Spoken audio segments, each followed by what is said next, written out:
YGO Strats single card discussions, gonna be talking about some of the cards that have impacted Yu-Gi-Oh! Throughout the years. Today's card, the draw spell that only gets better with age, Allure of Darkness. Allure of Darkness was first released in Phantom Darkness in February of 2008. Notable reprints include the Raging Battle Special Edition in 2009, Structured Agmeric in 2010, Destiny Soldiers in 2016, Dark Saviors in 2018, and Brothers of Legend in 2021. For time on the ban list, man did this card bounce around a good amount. After its release, it was hit to 2 on the May 2008 emergency ban list, before being brought back up to 3 in September of the same year. It went back down to 2 on the following ban list of March 2009, and was further hit to 1 a year later in March of 2010. It stayed there for 6 years until April 2016, where it was brought back up to 2, and then finally back up to 3 in August of 2016, where as of this video, it has stayed ever since. A normal spell card, its effect reads: draw 2 cards, then banish 1 dark monster from your hand.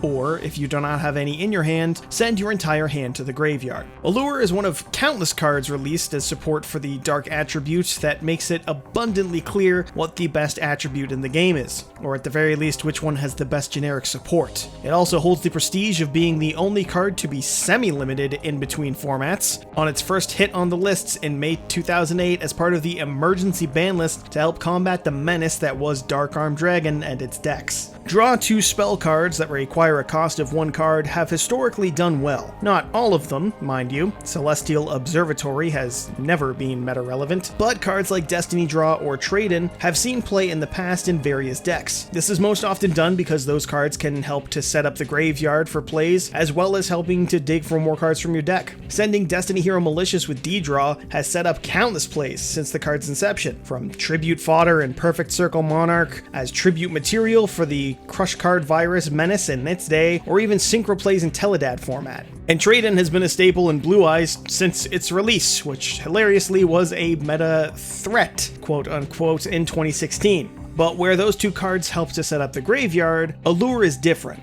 The card you get rid of is banished instead of being discarded, and it's not done as the cost to activate, it's part of the effect. These 2 changes may seem minor enough at first, but they can drastically alter a duel. Starting first with the banishing rather than discarding. There are fewer cards to play with the banished pile as opposed to the graveyard, but that's never stopped it from being abused. Powerhouses like Dimension Fusion or Return from the Different Dimension have historically been strong enough to win games by themselves, and setting up a large banished pile could instill a sense of fear in the opponent as the clock ticked down to when you got one of those cards. And when Allure was released, it was at the time when the dark attribute had taken over the meta, in no small part due to one of the strongest cards for its time, Dark Armed Dragon. And it's probably not a coincidence that Allure and the 2 previously mentioned cards, Dimension Fusion and Return from the Different Dimension, got hit on that same emergency ban list after Dad had taken over the meta. And a big part of Dad was graveyard management, particularly making sure you had exactly 3 darks in your graveyard. A card like Destiny Draw could help you to get that magic number, but it could just as easily get you over that magic number. So Allure banishing the monster you might otherwise like to use isn't the worst thing in the world if it means you can get to the game-winning Dark Armed Dragon. And that's just in Dad format. The card continued to see play even after its limiting in just about any deck that played dark monsters. From obvious decks like Blackwing or DDD, Dark Lord, Dark Warrior builds, to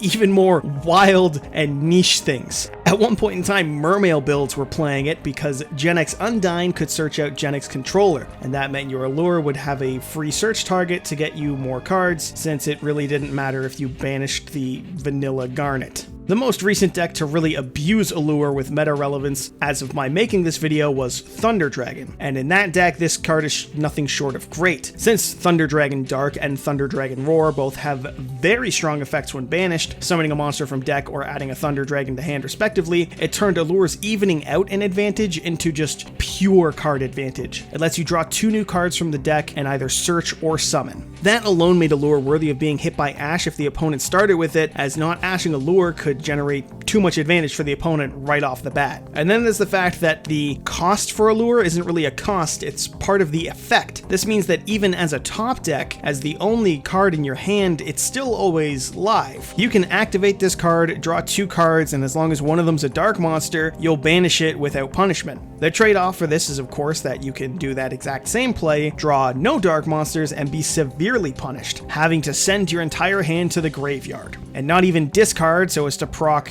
Dark World at one point in time in the meta, or even something like Danger cards in a more modern build. No discard here. Just sending it to the grave. Anyone who's played with or against Allure for long enough can remember a time where a player used it, drew 2 cards, and got that lovely look on their face of, I just lost the duel. I've won duels from this. Big shoutouts to my friend Adam for using this in a Cosmo deck and ending with a hand of 7 light Cosmo monsters. That was a great win, I'll never forget it. And at the same time, I've lost to this exact same thing. Shoutouts to me drawing 2 White Dragon Wyvern monsters as the draws and promptly losing my duel. And moving forward, it's sure to see abuse in similar circumstances. Any new deck with Dark Attribute can use Allure, and so any that could get value from having their Dark monsters banished will inevitably abuse this card. And even those that don't can still use it simply as more draw power, especially in lower tier decks that can make plays but need a bit of help to get them out more consistently. I'm looking at you, Blackwing. 3 Allure or bust. Overall, it's a great draw 2 card, ripe for abuse in dark decks, and one that has been abused since its release and will almost certainly continue to be abused for years to come. And so that's our look at Single Card Discussion's Allure of Darkness. Stay tuned for our next video, and feel free to suggest some cards to review or what type of video you'd like to see. Don't forget to like and, as always, subscribe to YGO Strats so you too can become a true duelist.